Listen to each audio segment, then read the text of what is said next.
Hello friends, வணக்கம். It's Thursday morning. இப்போ 5 o'clock போல் என்னோட கிச்சன் ரொட்டீன் ஸ்டார்ட் ஆயிடுச்சு. நேற்று நைட்டே பார்த்தீங்கன்னா இந்த மாதிரி கேஸ் ஸ்டவ்ஸ் எல்லாமே க்ளீன் பண்ணியிருந்தேன். க்ளீன் பண்ணிவிட்டு பாத்திரம் எல்லாமே விளக்கி வச்சுருந்தேன். எப்போவுமே வந்து நைட்டு இந்த மாதிரி தான் கவுண்டர் டாப்பு, கேஸ் ஸ்டவ் எல்லாமே க்ளீன் பண்ணி வைக்கிறது வழக்கம். ஒரு சில நேரங்களில் இந்த கேஸ் கட்டு இந்த இது எல்லாமே வந்து பார்த்தீங்கன்னா நைட்டே ட்ரை ஆயிடுச்சுன்னா நைட்டே அரேஞ்ச் பண்ணி வச்சுடுவேன். ஒரு சில நேரம் வந்து ஈரமாக இருக்கும், அதனால் ட்ரை ஆகாமல் இருந்ததுன்னா இந்த மாதிரி கிளாத் விரிச்சிட்டு அது மேலே இப்படி வச்சுட்டு படுத்துடுவேன். காலையில் தான் இந்த மாதிரி ஸ்டவ் வந்து அரேஞ்ச் பண்ணி வைப்பேன். இப்போ ஸ்டவ்வை வந்து அரேஞ்ச் பண்ணி வச்சாச்சு. இப்போ வாஷ் பண்ணி வெஷலை வந்து அது இடத்துல வந்து எடுத்து ப்ளேஸ் பண்ணிடலாம். இப்போ கடகடன்னு என்னோட கிச்சன் வேலையை ஸ்டார்ட் பண்ணுறேன். காலையில் வந்து டீக்காக ஒரு அடுப்பில் வந்து பால் வச்சுருக்கிறேன். இன்னொரு அடுப்பில் வந்து இன்றைக்கி டீடாக்ஸ் வாட்டர் என்னன்னு பார்த்தீங்கன்னா ஓமம் வாட்டர் தான் இன்றைக்கி பண்ணுறேன் பாப்பாவுக்கு. எனக்கு வந்து நான் அப்புறமா பண்ணிக்கலன்னு சொல்லி விட்டுட்டேன். அப்புறம் இந்த குக்கரில் என்ன வச்சுருக்கேன்னு பார்த்தீங்கன்னா நேற்று நைட்டு வந்து கொஞ்சம் சீரியல்ஸ், அதாவது பருப்பு எல்லாமே வந்து வந்து ஊற வச்சுருந்தேன். இது எதுக்குன்னு பார்த்தீங்கன்னா அடை தோசை செய்யலாம், காலையில் வந்து நல்லா ஹெல்த்தி பிரேக்ஃபாஸ்ட் கொடுக்கலாம் பாப்பாவுக்குன்னு சொல்லிட்டு இன்றைக்கி அடை தோசைக்கு தான் பிளான் பண்ணியிருந்தேன். அதுக்கு ஃபஸ்ட்டு வந்து அந்த வத்தல் ஊற வச்சுருந்தேன் இல்லையா நைட்டே, அந்த வத்தல், சோம்பு, வெள்ளைப்பூடு இதை மட்டும் போட்டு ஃபஸ்ட்டு வந்து பல்ஸ் பண்ணிக்கிட்டேன். அதுக்கப்புறம் நம்ம அந்த ஊற வச்ச பருப்பு இருக்கு இல்லையா, அந்த மல்டிகிரெயின் அது எல்லாமே வந்து இதில் சேர்த்துக்கலாம். நான் இதில் இன்றைக்கி என்னென்ன சேர்த்துருக்கேன்னு பார்த்தீங்கன்னா பச்சைப்பயிறு, சுண்டல், துவரம்பருப்பு, கடலைப்பருப்பு, அப்புறம் பாசிப்பயறு, பாசிப்பருப்பு, அப்புறம் கருப்பு உளுந்து இது எல்லாமே வந்து நான் சேர்த்துருக்குறேன்.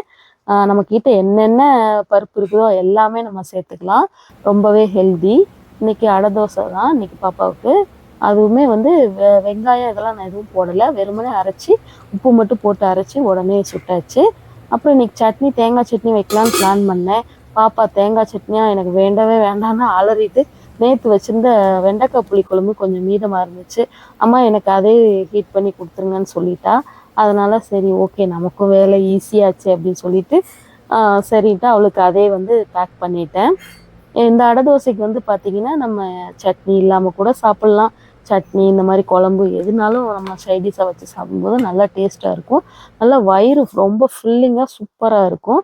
பாப்பாவை 6 மணிக்கு ஸ்கூல் பஸ் ஏற்றி விட்டுட்டு வந்துட்டு வரும்போதே வந்து கீரை சாப்பிட்டு ரொம்ப நாள் ஆச்சுன்னு சொல்லிட்டு கீரையும் கொஞ்சம் வாங்கிட்டு வந்திருந்தேன். வந்துட்டு டக்கு டக்குன்னு லஞ்ச் வேலையை ஸ்டார்ட் பண்ணிட்டேன். இன்றைக்கி வந்து ஹஸ்பண்ட் சீக்கிரமாக கிளம்பணும்னு சொல்லிட்டாங்க.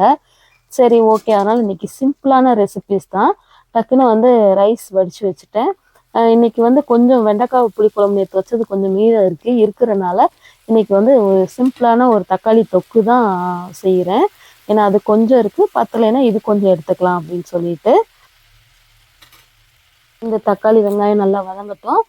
இந்த பக்கம் என்ன பண்ணிட்டு இருக்கேன்னு பார்த்தீங்கன்னா மார்னிங் வந்து சட்னி, அதாவது அடை தோசைக்கு சட்னி வைக்கலாம்னு சொல்லிட்டு ஏற்கனவே கொஞ்சம் மல்லி இலை இருந்தது ஃப்ரிட்ஜில்.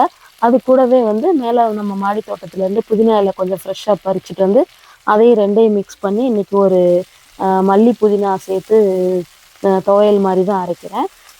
இது வந்து அடை தோசைக்கு சூப்பராக இருக்கும். அதனால தான் இன்றைக்கி இது செய்கிறேன். ஏன்னா இது விட்டோன்னா மல்லி இலையெல்லாம் வேஸ்ட்டாக போயிடும். சரி ரொம்ப உடம்புக்கு நல்லது இல்லையா, அதனால் அதை செஞ்சிடலாம் அப்படின்னு சொல்லிட்டு. ஏன்னா எங்கள் வீட்டில் தேங்காய் சட்னினா கொஞ்சம் அலர்ஜி தான், ஹஸ்பண்டுக்கும் சரி பாப்பாவுக்கும் சரி. தேங்காய் சட்னி வச்சா நான் மட்டும் தான் நிறையா சாப்பிட்ற மாதிரி இருக்கும், அவங்க லைட்டாக பேருக்கு தான் எடுத்துக்குவாங்க. அதனால் மல்லி சட்னிக்கு ரெடி பண்ணிட்டேன். அது ஒரு பக்கம் ரெடி ஆயிடுச்சு. கடைசியாக வந்து அதில் கொஞ்சமாக தேங்காய், ஒரு சில்லு அளவுக்கு வந்து தேங்காய் போட்டு அதையும் சேர்த்து அரைச்சிடுவேன்.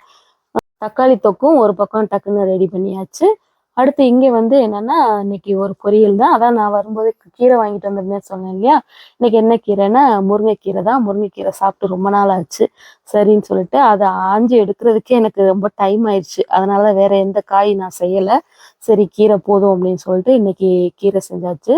அது எதேச்சியாக பார்த்தீங்கன்னா அடை தோசைக்கு மாவு அரைச்சி வச்சுருந்தேன். சரி அதுக்கு கொஞ்சம் கீரை எடுத்துக்கலான்னு சொல்லிட்டு கொஞ்சம் கீரை வச்சுட்டு மிச்சம் உள்ள கீரையை மட்டும் போட்டு பொரியல் வைக்க ஆரம்பிச்சிட்டேன். அப்புறம் நேத்து நான் வீடியோ போட்டிருந்தேன். எனக்கு ரொம்ப ரொம்ப ஹாப்பி. அதுல வந்து பாத்தீங்கன்னா 2 பேரும் எனக்கு கமெண்ட் பண்ணி எனக்கு மோட்டிவேஷன் குடுத்திருந்தாங்க. எனக்கு அத பார்த்ததுமே நான் ரொம்ப ரொம்ப நான் சந்தோஷப்பட்டேன். உங்க 2 பேருக்குமே ரொம்ப ரொம்ப நன்றி. அதாவது மகாலட்சுமி அக்ஷிதான்னு சொல்லிட்டு ஒரு ஐடியில இருந்தும், ரேவன்ற ஐடியில இருந்தும் எனக்கு வந்து மெசேஜ் கமெண்ட் பண்ணியிருந்தாங்க. ரொம்ப ரொம்ப தேங்க்யூ உங்களுக்கு. Special thank you. இதே மாரி நம்ம சேனல நீங்க தொடர்ந்து பாருங்க. பார்க்குற எல்லாருமே வந்து எனக்கு கமெண்ட் பண்ணுங்க. நீங்க ஏதாவது என்கிட்ட சஜஷன் சொல்லணுமா? இல்ல ஏதாவது ஷேர் பண்ணணும். வேற ஏதாவது ரெசிபி செய்யுங்க. ஏதாவது ஒண்ணு உங்களுக்கு தெரிஞ்சது ஏதாவது சொல்லுங்க. நான் வந்து பண்றேன். டக்குன்னு பார்த்தீங்கன்னா, முருங்கைக்கீரை பொரியலும் ரெடி ஆயிடுச்சு. சட்னியும் அரைச்சாச்சு. ஹஸ்பண்ட் வந்து 8:15 ஆயிடுச்சு. அவங்களுக்கு டைம் ஆயிடுச்சு. நான் கிளம்பணும். எனக்கு பிரேக்ஃபாஸ்ட் சாப்பிட்ட டைம் இல்லன்னு சொல்ட்டாங்க. சரி அதையும் பேக் பண்ணிருன்ட்டாங்க. சரின்னு சொல்லிட்டு அவங்களுக்கு அடை தோசையும், அந்த மல்லி புதினா சட்னியும் பேக் பண்ணிட்டேன் பிரேக்ஃபாஸ்ட்டுக்கு. லஞ்சுக்கு வந்து சாதம், தக்காளி தொக்கு, முருங்கைக்கீரை இதுதான் அவருக்கு பேக் பண்ணியிருக்கேன். குழம்பு பேக் பண்ணல. இதே போதும்னு சொல்ட்டாங்க. அவ்வளோதாங்க. இந்த வீடியோ உங்களுக்கு பிடிச்சிருக்கும்னு நினைக்கிறேன். பிடிச்சிருந்தா லைக் பண்ணுங்க, ஷேர் பண்ணுங்க, மறக்காம சப்ஸ்கிரைப் பண்ணுங்க. Until then, it's bye from Jaya.